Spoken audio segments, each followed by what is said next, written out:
ഫെബ്രുവരി മാസത്തിലെ തന്നെ വമ്പൻ ബോക്സ് ഓഫീസ് തരംഗത്തിന് തുടക്കമിട്ട സിനിമയാണല്ലോ പ്രേമലു. നസലൻ മമിത കോമ്പോയിൽ തിയേറ്ററുകളിലേക്ക് എത്തിയ സിനിമയുടെ ഇന്നത്തെ ഞായറാഴ്ചത്തെ ഉൾപ്പെടെയുള്ള ഏറ്റവും പുതിയ Kerala world wide collection report കണക്കുകൾ പുറത്തു വന്നിരിക്കുകയാണ്. മുൻ വീഡിയോകളിലൂടെ അപ്ഡേറ്റ് ചെയ്ത പ്രമേയുഗം, അനിമൽ ബോയ്സ് സിനിമകളുടെ കളക്ഷൻ പോലെ ഇന്ന് കളക്ഷൻ വർധനയാണ് പ്രേമലുവിന്റെ കാര്യത്തിൽ സംഭവിച്ചിരിക്കുന്നത്.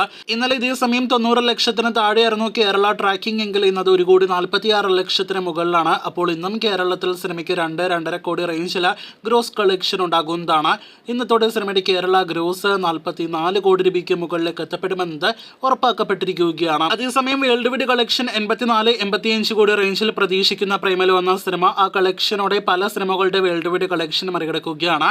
അതിലൊരു സിനിമ ദുൽഖറിന്റെ കുറിപ്പാണ്. പാനന്ദൻ ദുൽഖർ സിനിമയുടെ ഫൈനൽ കളക്ഷൻ 81 കോടിയായിരുന്നു. അത് പ്രേമലു മറികടക്കുകയാണ്. ശേഷം മറികടക്കുന്നത് മമ്മൂക്കയുടെ 82 കോടി ഫൈനൽ കളക്ഷൻ നേടിയെടുത്ത, അതിലുപരി 100 കോടി ബിസിനസ് കളക്ഷൻ നേടിയെടുത്ത കണ്ണൂർ സ്ക്വാഡിന്റെ ഫൈനൽ കളക്ഷനാണ്. ശേഷം മറികടക്കുന്നത് കഴിഞ്ഞ വർഷം ഓണക്കാലത്തെത്തിയ RDX എന്ന സിനിമയുടെ ഫൈനൽ വേൾഡ് വൈഡ് കളക്ഷനാണ്.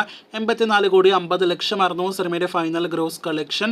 അപ്പോൾ ഈ പറഞ്ഞ സിനിമകളെല്ലാം തന്നെ പ്രേമലു എന്ന സിനിമ മറികടക്കുകയാണ്. ഒരു യൂത്ത് ഓറിയന്റഡ് കോമഡി എന്റർടൈനർ സിനിമയാണ് പാനന്ദൻ. ഗാങ്സ്റ്റർ സിനിമയെയും ഇന്ത്യ മുഴുവൻ കറങ്ങി ചിത്രീകരിച്ച ഇൻവെസ്റ്റിഗേഷൻ ത്രില്ലർ കൊമേഴ്ഷ്യൽ സിനിമയെയും ഒപ്പം തന്നെ RDX പോലൊരു മാസ് ആക്ഷൻ സിനിമയും മറികടക്കുന്നത് എല്ലാ അർത്ഥത്തിലും വമ്പൻ നേട്ടമാണ് പ്രേമലു നേടിയെടുത്തിരിക്കുന്നത്.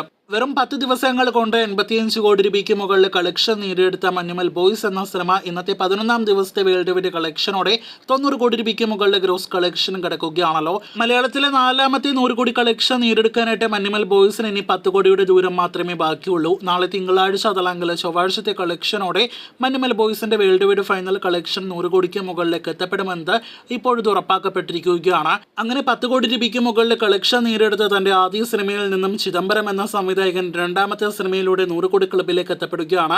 കാത്തിരിക്കൂ കൂടുതൽ ഇതുപോലുള്ള ബോക്സ് ഓഫീസ് റിപ്പോർട്ട് അപ്ഡേറ്റുകൾ കേട്ട്.